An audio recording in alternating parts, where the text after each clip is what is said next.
Hello and welcome to another session of The Analyst by Vajiram and Ravi dated 5th November 2025.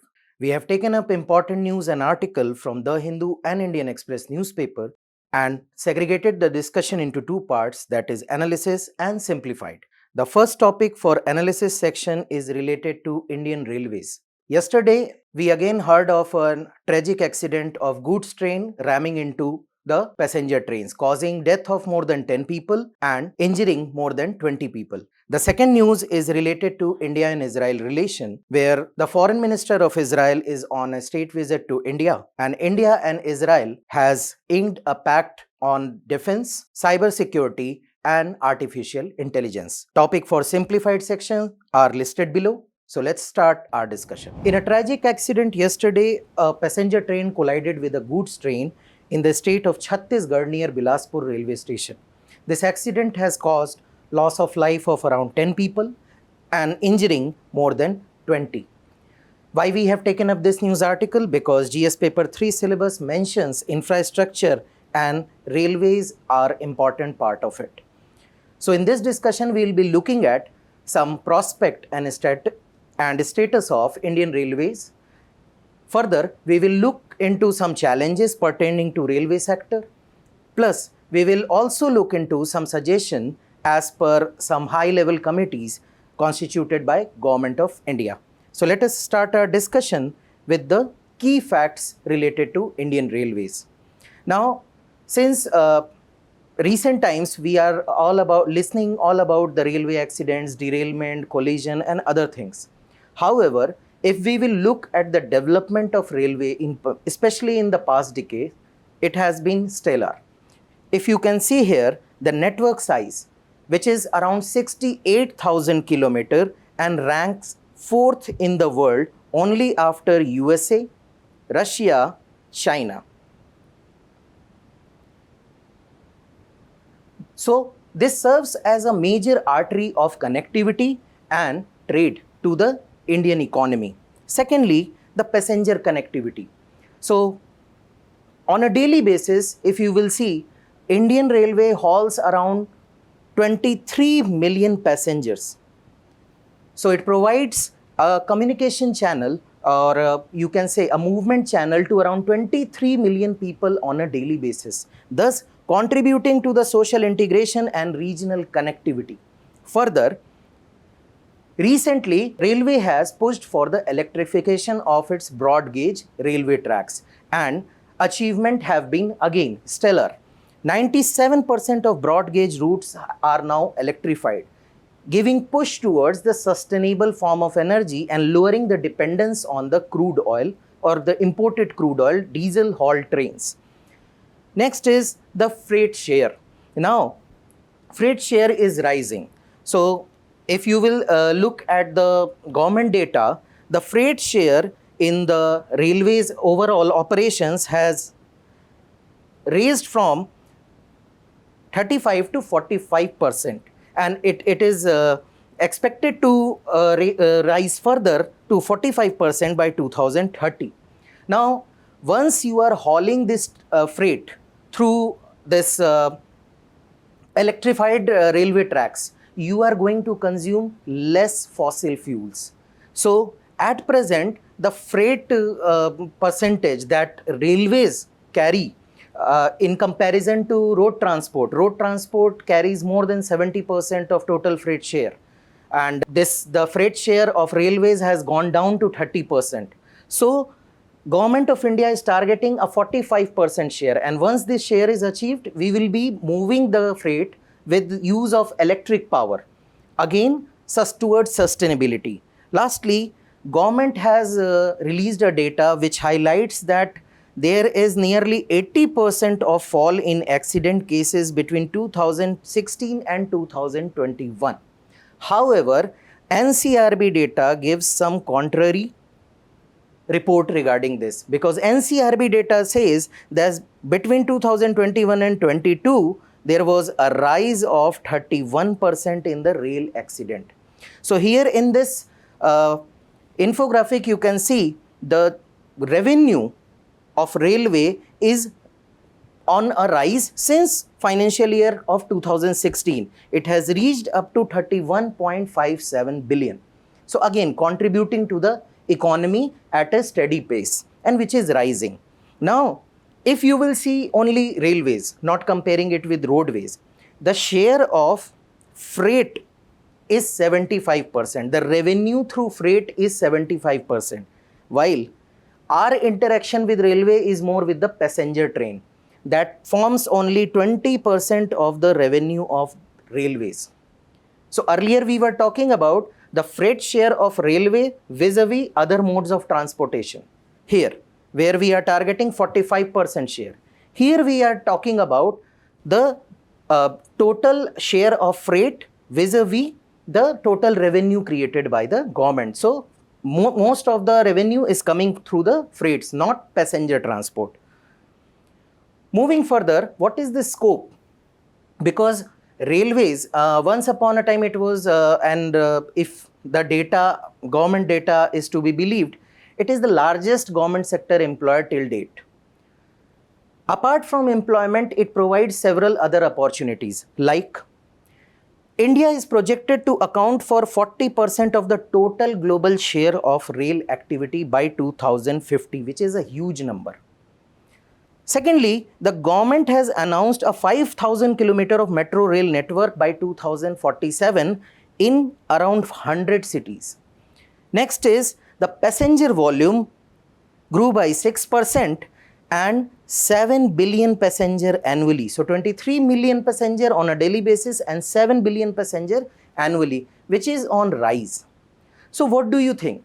All these factors are going to provide, first, money supply in the economy, second, job, plus the infrastructure development, which will have spillover effect on other sectors also. Second is, it provides attractive opportunities for manufacturing sectors, for investor, for labor market, and for the user also, because the annual rate of addition to the network, 35,000 kilometer of track has been added. 30,000 wagons and 1,500 locomotives are annually being added to the network of railways. So you can imagine the level of progress railways is making. It is going to provide the avenue of investment as well as job for the Indian economy. Next is, it is not stopping here. We are looking at higher investment, because FDI, the foreign direct investment, stood at around 9,163 crore if we will take a 5-year time of 2000 to 2025. And which is going to increase, obviously, because we are going to put more money in infrastructure. Secondly, revenue of Indian railway sector companies is expected to grow 5% in financial year 2026. So again, the prospect is also bright and promising. Further, all these things are not random and not being done automatically, but being supported by robust government backup, because government has allowed 100% FDI. Government has brought in several changes, automation like Tatkal booking, Aadhaar authentication, OTP authentication. Recently, you might have heard about removal of intermediary in the Tatkal reservation. All these, and the financial outlay towards the railway sector. So all these things are providing the government support also. So what is rising is bound to rise at a rapid pace even in future. So these were the status and prospect of the Indian railway sector. But the point here is the challenges, especially the security. So what are the challenges? Why we still question the operational efficiency and safety of the Indian railways? There are several reasons for it. Firstly, the economic and financial viability. We have seen the infographic here that 75% of revenue comes from freight sector, but all kind of subsidy, all kind of populist demand comes from the passenger sector. So this is case of cross subsidization. This sector, the freight sector, is giving you profit, but the profit is being invested in the passenger sector. So the first thing is the cross subsidization, the first issue, which hinders the operational cost altogether. Now, what is operational cost? Operational cost is the amount or the share of the revenue that you are spending on operations. So if you can see this data till 2019, and it is still true, it stands at around 95% even today. So out of 100 rupees that railway is earning, 95 it is spending on the operations. So very less amount is left with them to invest in modernization and safety. So this is one of the challenge. The cross subsidization, then the lack of the high operational cost, which is impeding the modernization process. Second is the overloaded infrastructure. Now, at the beginning of this discussion, we talked about 68,000 kilometer of rail network, 35,000 added, all those things. But out of this, more than 40% of the rail network is operating at 100% capacity. There is no room. Secondly, out of this 40%, many are operating at 150% of the capacity. They are overburdened. And what does as a passenger, you will only face the delay in train. Trains are running late. But for the operational efficiency, there is congestion. And we, as a passenger, we use the passenger trains. But what about the freight? So the more revenue is coming from freight, but they are being kept on hold to make way for passenger trains. So the congestion, low movement of transportation, low movement of freight, plus due to this congestion, you get very less time for the maintenance work. Plus, you have overburdened workforce, which together again affect the operational efficiency of the railways in the negative manner. Third is the safety concern. Now, several committees have raised this safety concern, and as I told you, NCRB data told that in 2021-22 there was rise of 31% in the rail accident. More concerning thing is, out of those, 75 to 80% were caused due to human errors. They were not technical errors, but they were human errors. Because the manpower is first, you can say there are vacancies, so manpower is not sufficient.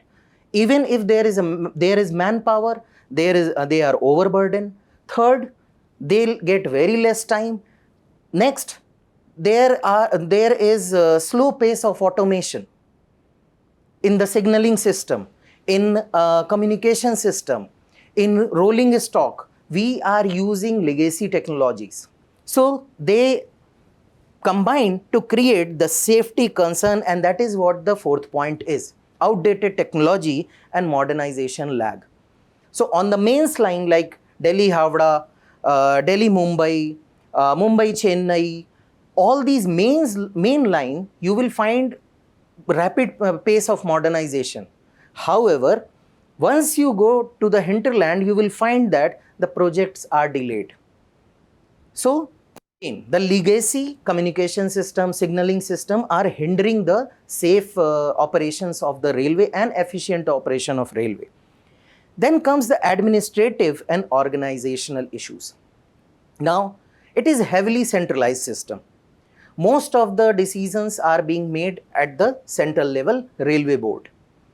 No autonomy, or you can say very less autonomy has been given to the zones. And that is what hindering the progress. It is like top-down approach. Second thing is, in this top-down approach also, there are several departments: mechanical department, electrical department, traffic department. So whenever we read about any, you can say, poor implementation of any law or any mechanism, what we read? there is a poor coordination between different departments. And here you have 4 or 5 different departments in a single structure. This causes delays in decision making and execution of projects. Next is the human resource and service quality. Now, as I told you, the human resource is not skilled, or you can say that the skill set is dated now, obsolete now. It is not matching with the demand of the modern time, and which is directly affecting the service quality. So food you are getting, linen you are getting, interpersonal communication that you are making with the railway employees will never give you the positive, you can say, feedback or a confidence as you can get while discussing with other mode of communication. So this is the reason that we have hired non-skilled people, and we are not investing much upon skilling them, training them, and that hinders the service quality. And once the service quality is poor, obviously your performance or your share will go down. Next is the competition from roadways. Had we talked, if you can recall, we talked about raising our share from 30 to 40% by 2030. Now, the share of railway freight movement, if you can see here, it was more than 80% at the time of independence. But gradually, with the progress, with the infrastructural development, with the progress of road infrastructure and other modes of communication, now competing with the airways also, this percentage has gone down, and as of now, it is less than 30%, the share of railway freight movement. So the competition from roadways is going to hinder not only today but also in future, because government is investing heavily in the highway projects and expressway projects. Next is the railway is being used for the bulk goods. If you can connect it, that cement, steel, food products. So basically, you are using railways for certain set of product. A niche has been created, bulk goods. Fast moving consumer goods are not being taken up, or not being, the FMCG producers or manufacturers or traders are not preferring railways because of the delays, because of the rough handling, because of lack of last mile connectivity. Because in railways, you will dump the product at the railway station, then again you have to bring it to your factory, to your shop or your home. And FMCGs, they prefer roadways, and they form a major chunk of it. So railway has created a niche for itself. Apart from that, it is not getting any contract for the freight movement. Next is as is true for the other sectors, the acquisition of land and project implementation delays because of the inherent character of the Indian economy and Indian governance apparatus. So what could be the way forward? The way forward lies in several steps, but first let us see the government steps for the railway security. So government is upping up the game for the railway security. First is the Kavach 4, which is a automatic train protection system. It will maintain the speed, will apply the brakes and to avoid the collision. And once implemented and once installed in all the trains across India, definitely it is going to reduce the train collision incidents. Apart from that, Indian Railway is working very rapidly on electronic interlocking system, where the signal system becomes automated. Once train crosses one point, signal automatically turns red, and aspects of signal changes automatically based on the electronic and the pre-programmed algorithms. So next is the government has created the National Rail Safety Fund, again to replace, upgrade critical safety assets like tracks, signaling, bridges, etc. Mostly the track monitoring and maintenance work, they are trying to include the AI and machine learning tools, so that the maintenance work can be more objective, can be made more efficient. And Lastly, for women and children, it has also brought up the SOPs for the vulnerable sections.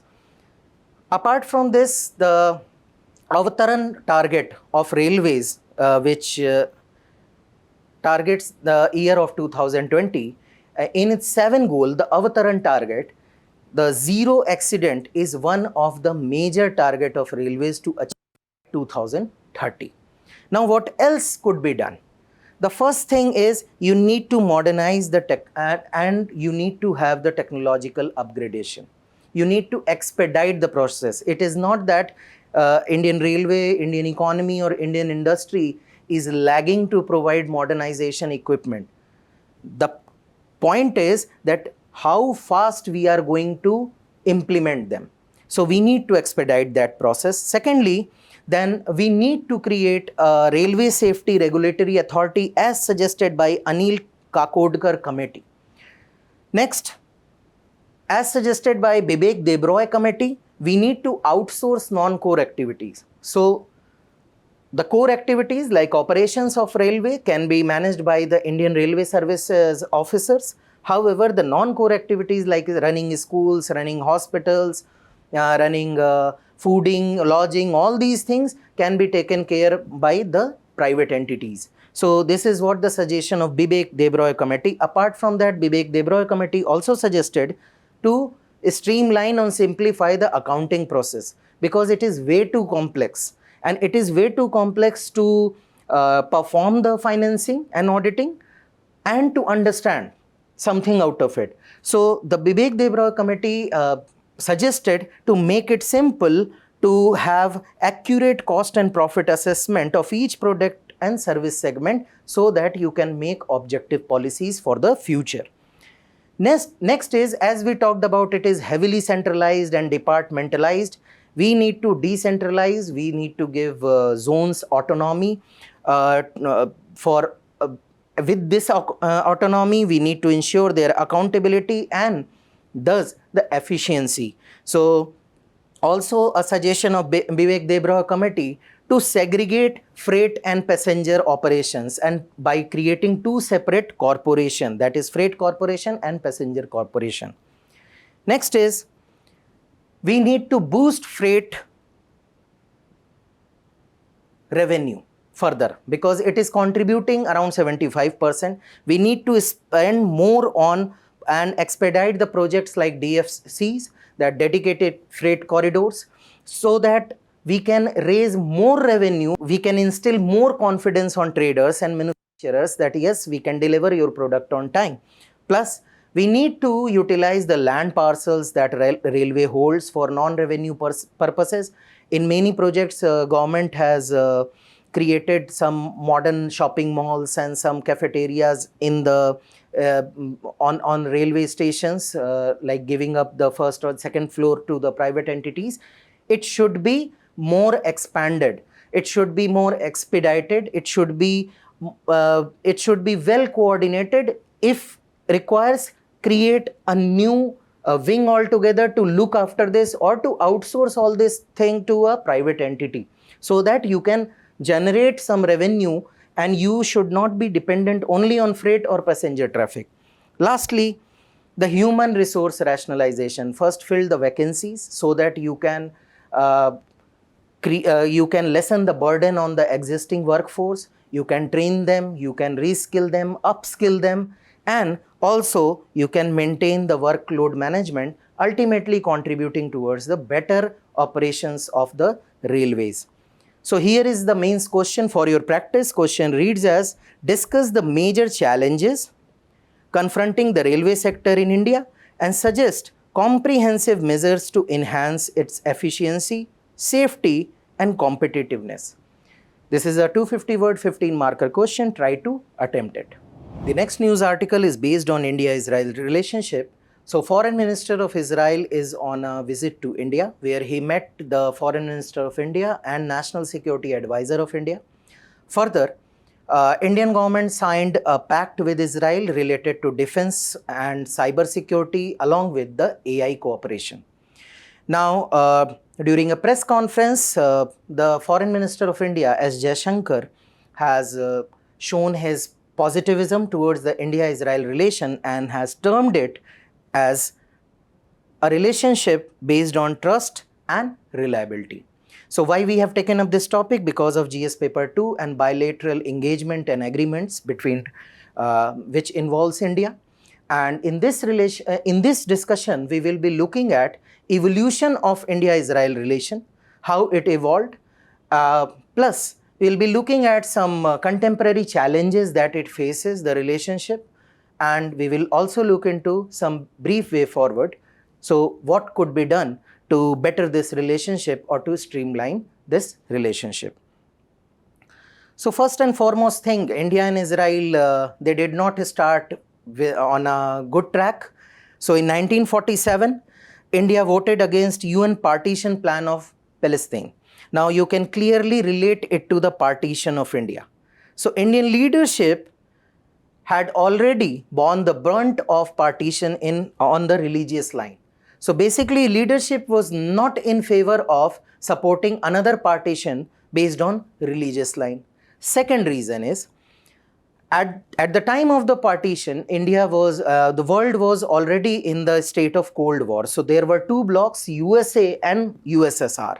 And clearly Israel was being considered as part of USA bloc, while India, with its inclination towards USSR, was professing NAM, that is non-aligned foreign policy based on moral principles. So India rejected this or voted against this resolution. But in 1940, it recognized the state of Israel. Once it was formed, it recognized the state of Israel, but it was not a full length or a full scale cooperation, because the watershed moment came in 1992, where India established a full diplomatic relation. Now again, as in 1947, we saw the background. Just think about 1992. India opened up its economy, LPG reform. USSR was disintegrated, which resulted into end of Cold War. So now it was again a display of pragmatic foreign policy, where India established full diplomatic relationship with Israel. Now again, next watershed moment came in 2003, when PM Sharon, Israeli PM, visited India and cooperation started. The formal cooperation between two countries started. In 2017, Prime Minister Modi became the first Indian Prime Minister to visit Israel, and kind of breakthrough moment in the India-Israel relationship, where it becomes more visible and you can say into the face kind of bilateral relationship. Otherwise, the relationship was mostly based on the MOUs, cooperation, or at the bench of UN. Now it is in reality the first time it came in open with a one-to-one integration, government-to-government integration and cooperation.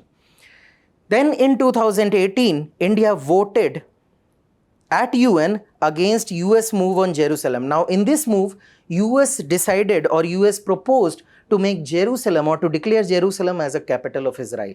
But here India used its sovereignty, and India displayed that how it balances its foreign relation with Arab countries, Palestine and Israel. So India voted against this US move and rejected the declaration of Jerusalem as capital of Israel. However, India abstained at UNHRC on Gaza resolution in the year 2021. So when United Nations brought up the human right resolution against Israel in 2021, India abstained. Again, a good example of pragmatic neutrality in the foreign relation. Here, another reason was, some experts say, that since this war was initiated due to a common shared challenge of terrorism, India decided to abstain. So you can see at two instances, you want to declare Jerusalem as a capital. No, we will vote against it. It is not good. Second, when you want to accuse someone who is reacting towards a terrorist attack, we will abstain. So this is pragmatic neutrality. Now, the relationship is growing leaps and bounds. Since 2017, I said that it was before then also, but the real pace came after 2014-15, and it accelerated after 2017 with cooperation in various fields, including a multilateral cooperation named I2U2, including India, Israel, UAE and USA in the West Asia, which was being seen as the West Asian Quad. Okay, so now India is trying to expand its relationship with Israel in the field of agriculture, innovation, and entrepreneurship, the technology, defense, obviously, because India procures most of Israel is one of the biggest exporter of defense equipments to India. Now, from 1992 to 2025, our trade has grown from around $200 million to around $10 billion. Plus, India is third largest exporter of goods to Israel, or the trading partner of in Asia. So first two are obviously China and second is Hong Kong. And China stands at around 22 billion annual trade with Israel. And we stand at around 10 billion annual trade with Israel.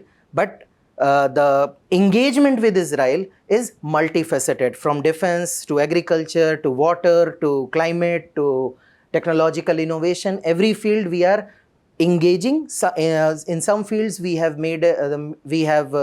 created some headway, and in some cases it is still going on a sloth pace. So what is the challenge? Because in news we always hear about India, Israel, the bonding, the bonhomie and all those things. But what is the challenge? Challenge is not, you can say, exactly with Israel. The personal challenges are not there. It is related to the geography and the polity of the region. So there are multiple players in this region. First is Israel itself. Next is USA, then comes the Arab countries, then comes Iran, and lastly, but you can say one of the emerging player in the region, China. Now you can imagine what are the challenges with India. The first is balancing this multifaceted and you can say diverse interest. So India has their population, their diaspora in this region, which is major source of remittances for them. Plus the crude oil procurement from these countries, the energy security. So if you are tilting towards Iran, you are disturbing the Arab League. If you are tilting towards Israel, you are disturbing the relation with Iran. If you are remaining neutral, you are giving leeway to China. So India has to walk a tightrope all the time in West Asian polity, because it cannot go one-sided. It cannot, apart from this, one more player which I forgot to mention is Palestine. And now India has been a traditional supporter of Palestinian cause since its independence.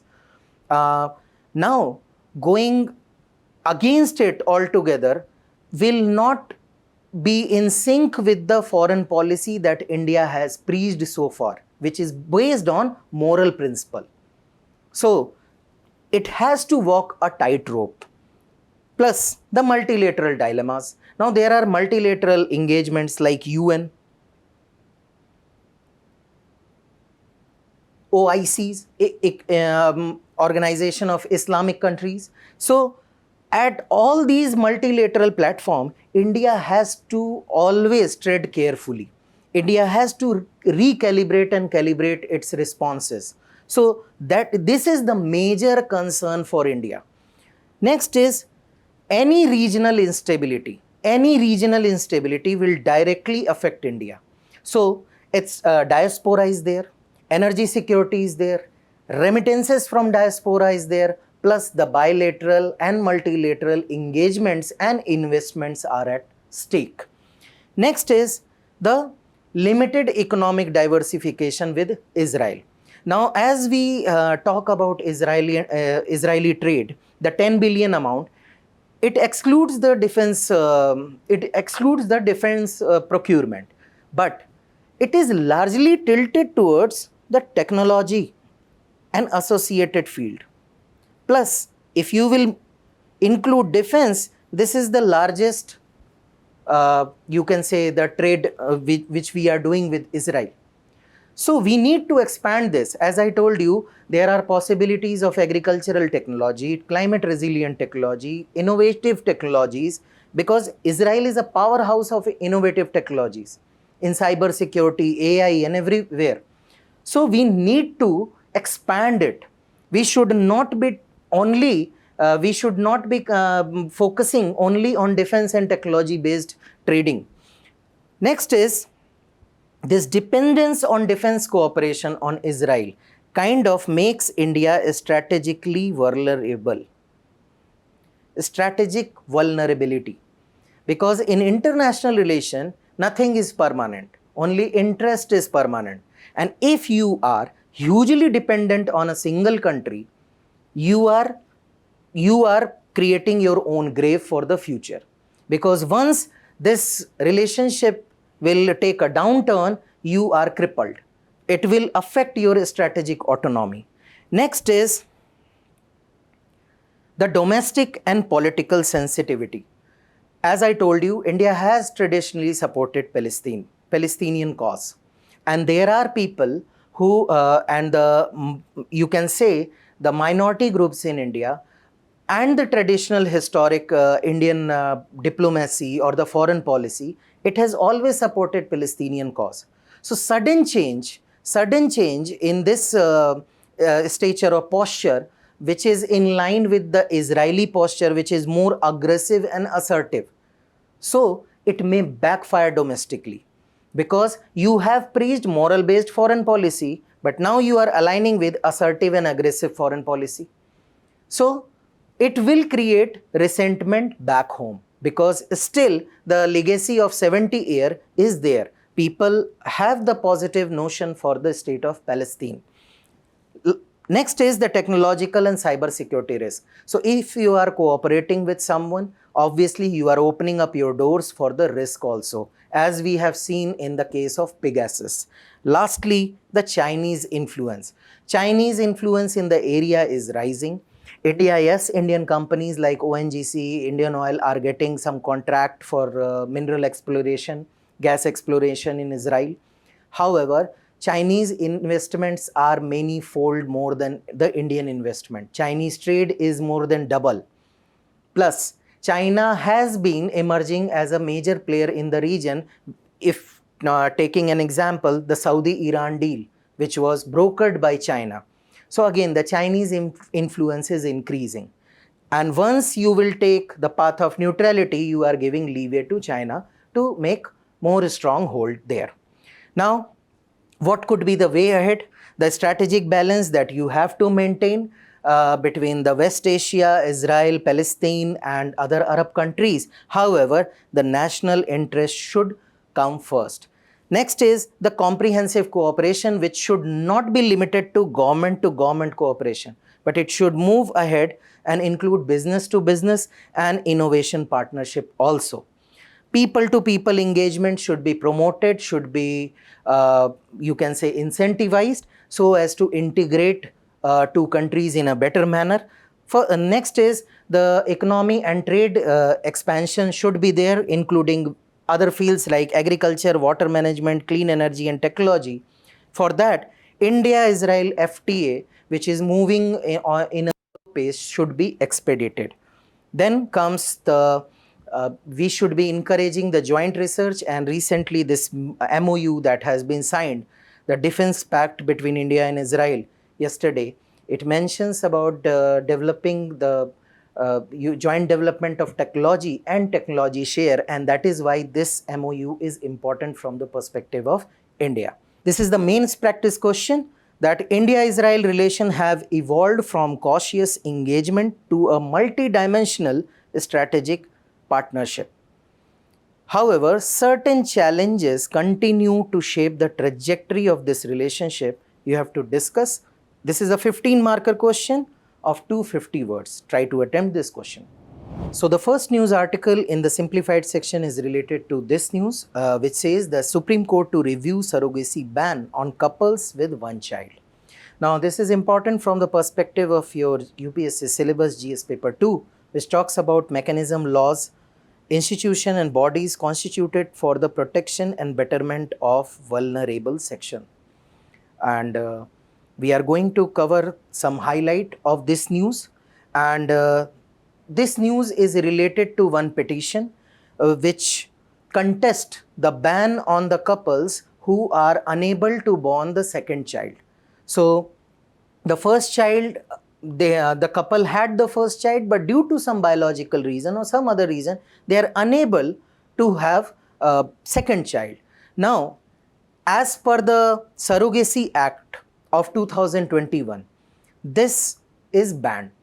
We will discuss that, but first let us look into the news.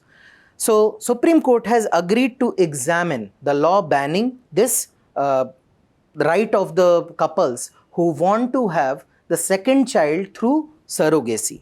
Now, Supreme Court, the government in its response said that since you are going to use a surrogate mother, a womb of a surrogate mother, so it is matter of autonomy of that surrogate, and availing surrogacy cannot be claimed as a fundamental right, because you are going to use someone else's body and you are going to breach someone else's bodily autonomy.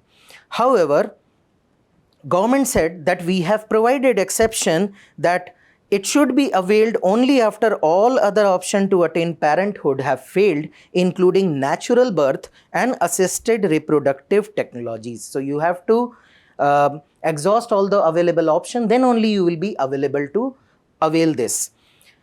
So the petitioner argued that the state cannot interfere in the private lives and reproductive choices of the citizen.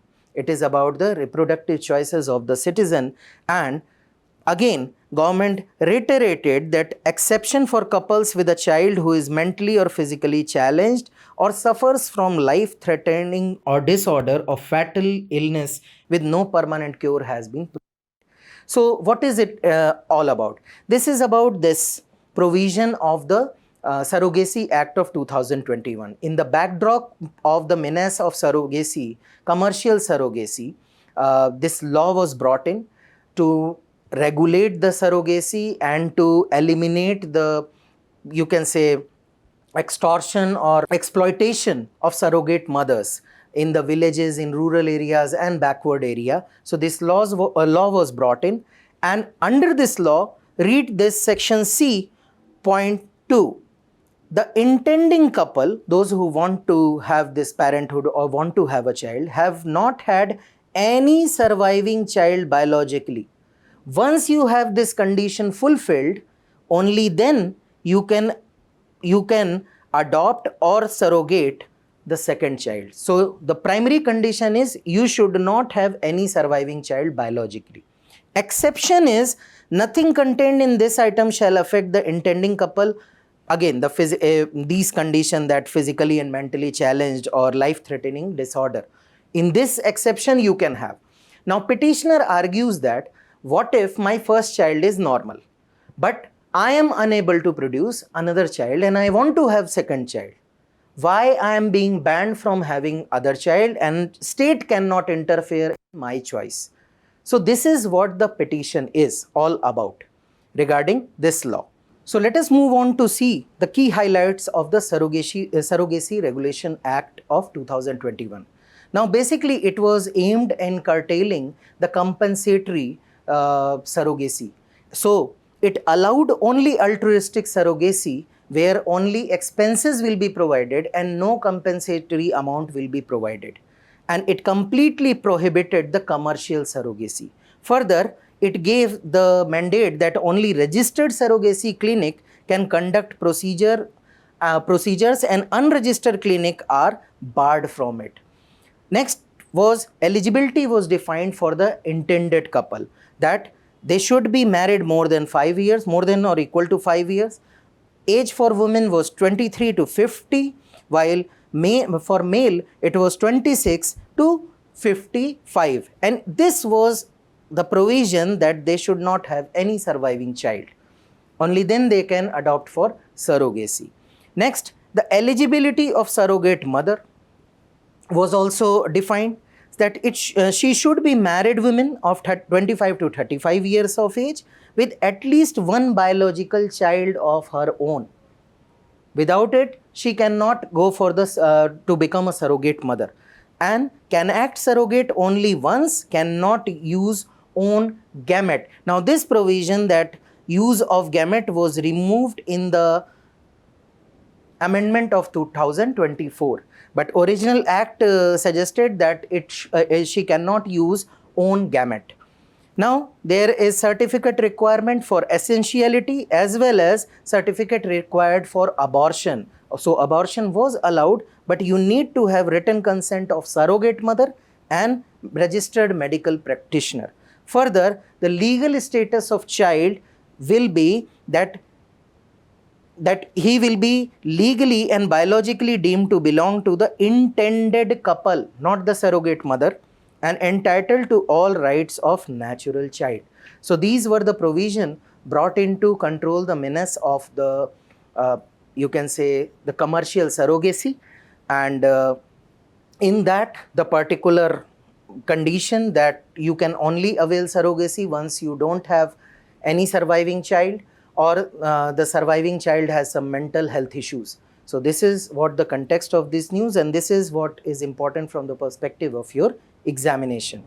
Moving to the next, that how BRICS is challenging SWIFT.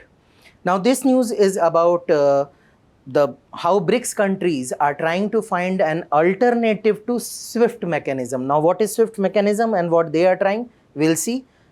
It is important from two points of view. The first is the international organization and their activities mandate. Secondly, the international trade. So let us see what is it all about. So you know that global trade, international trade, is mainly dominated by dollar. So most of the transactions are being done in dollars. And the best way, or you can say the most adopted way, is the SWIFT network. SWIFT network.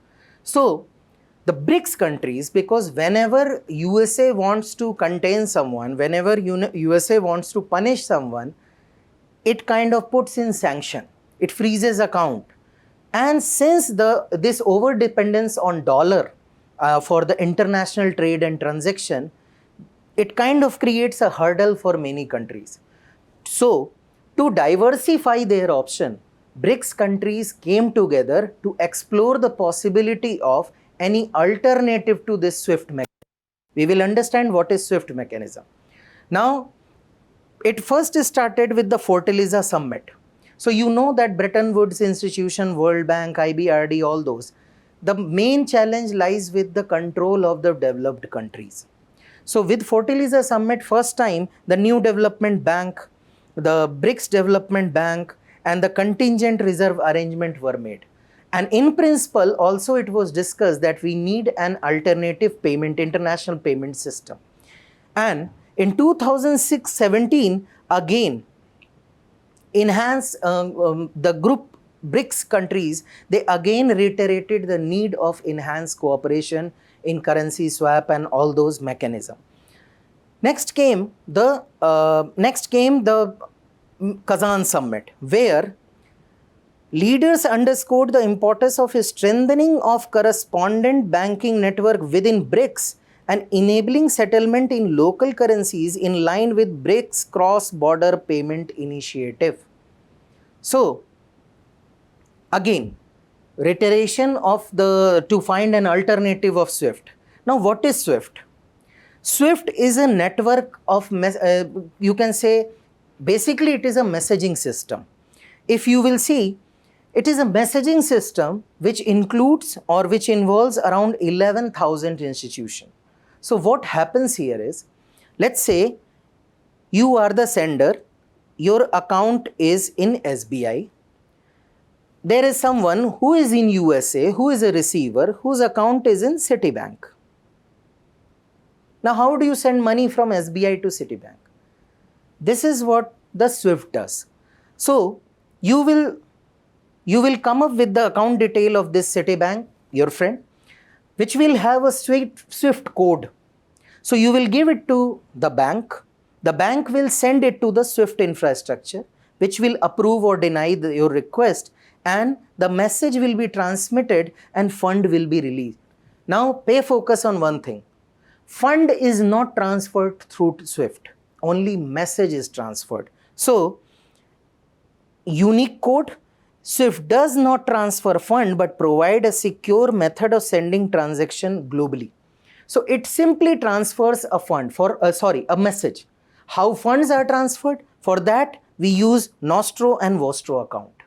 What is Nostro account? What is Vostro account? Let us understand with the same example.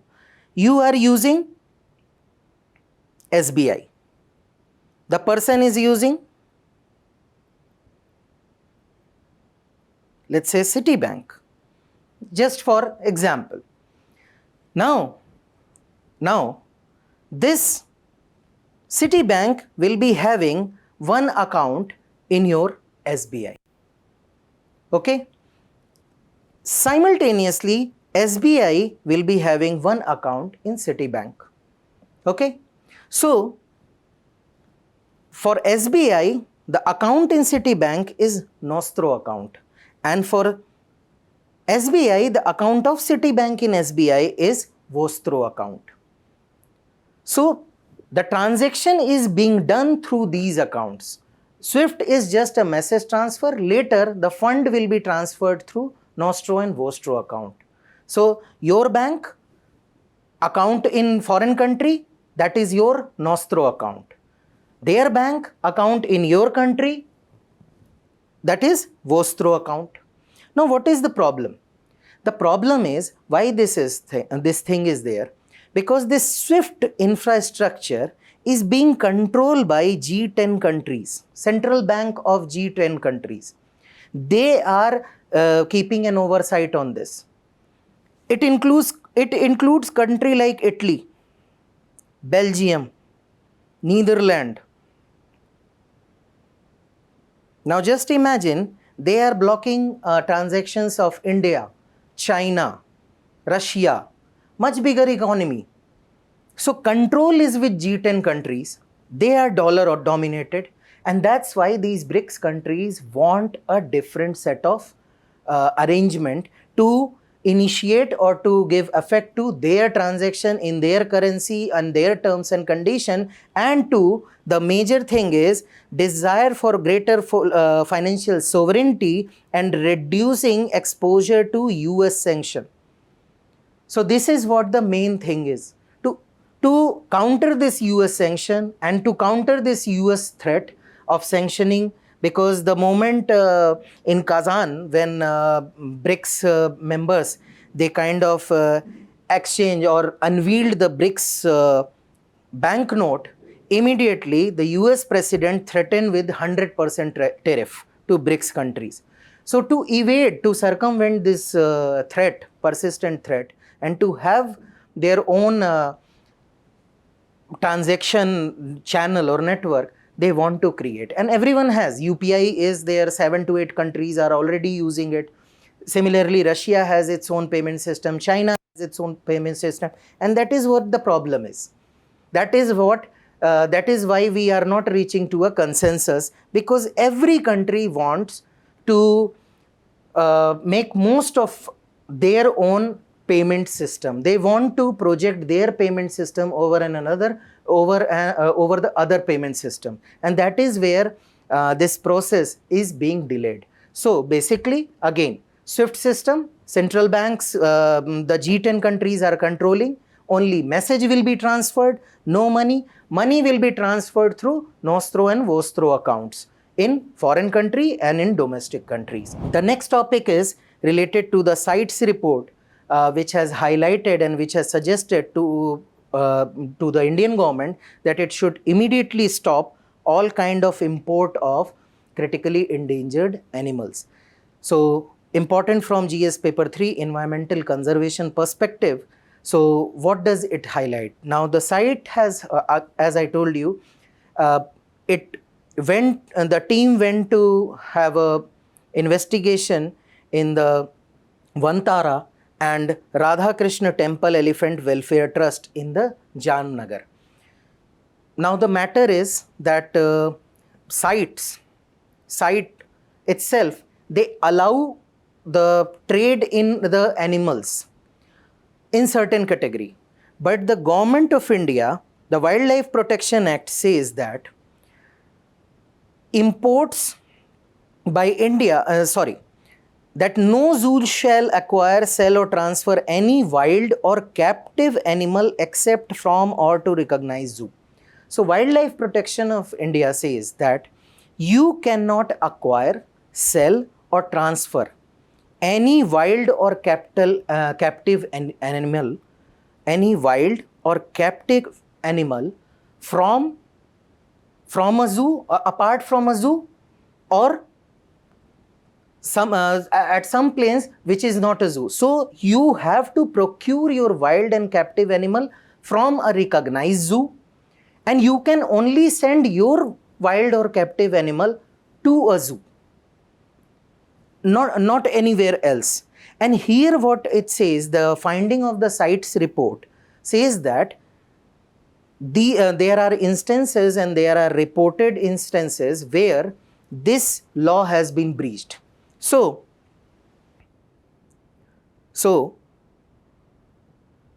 it has given some proof, like that African elephants exported from facility in Tunisia to India are originally wild animals from Burkina Faso.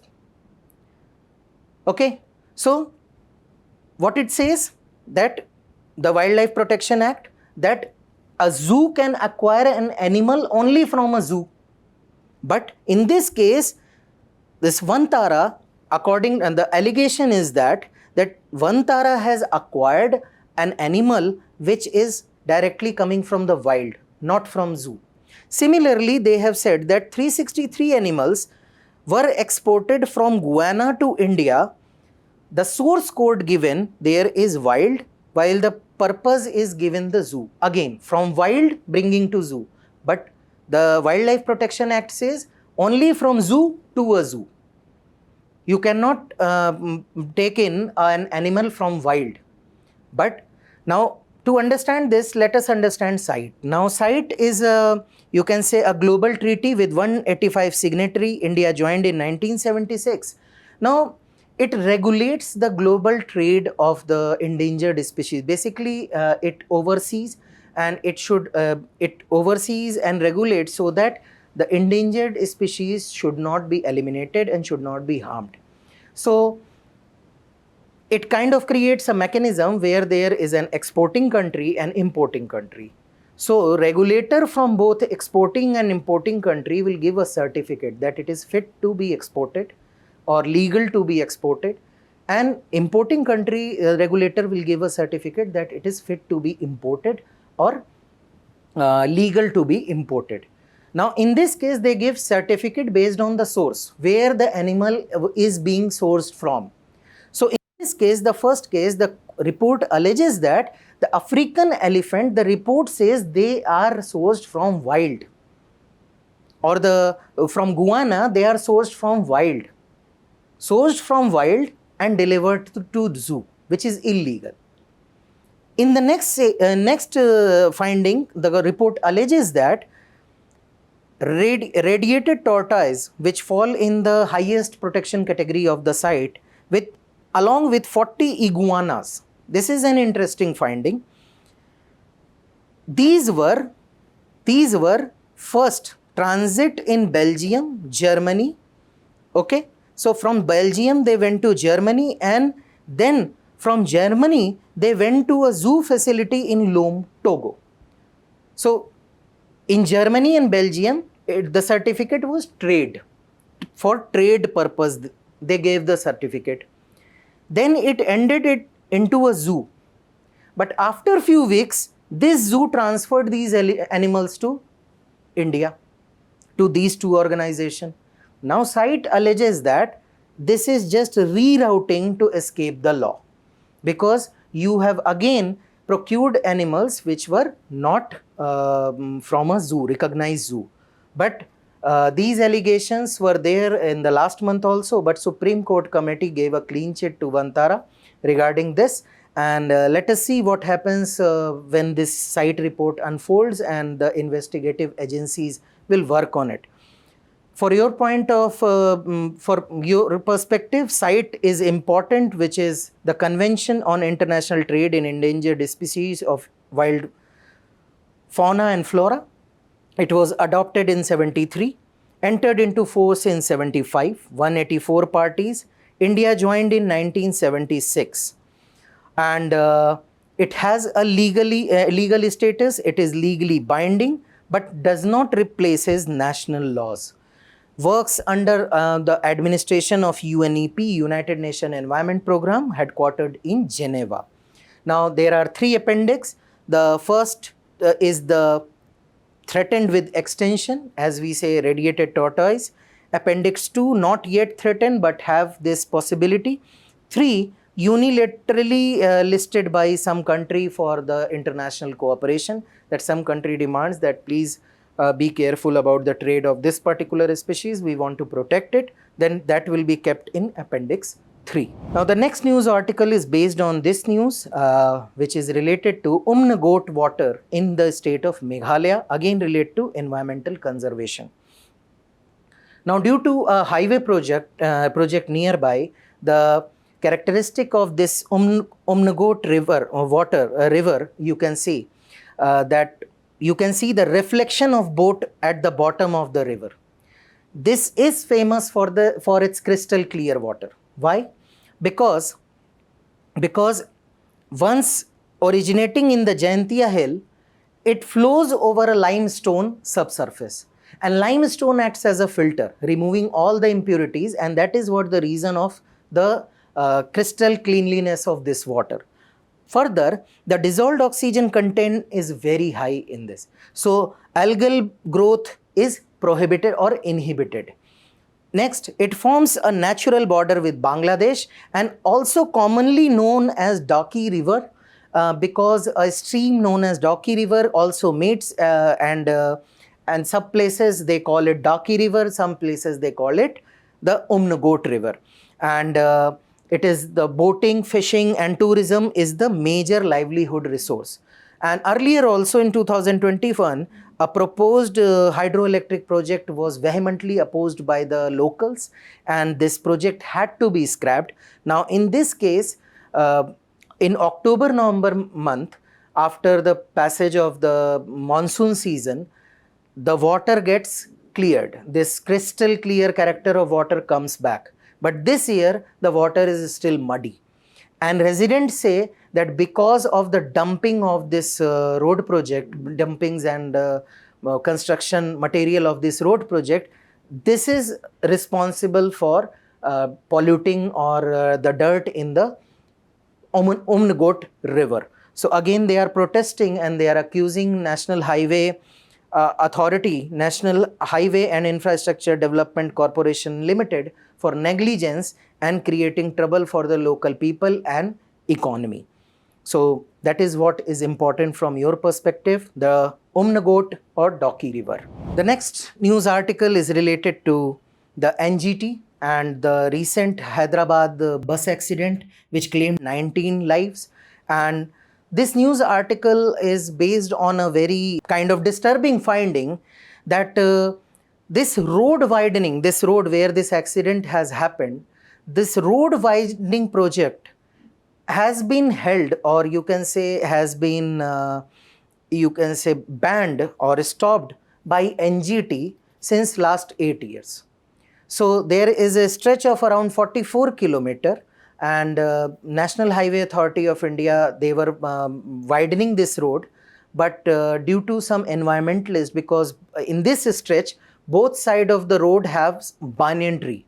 So they opposed this movement because in the original plan, these trees were needed to be felled by the authority, and there was no offset clause, no offset provision. So locals and environmentalists opposed this.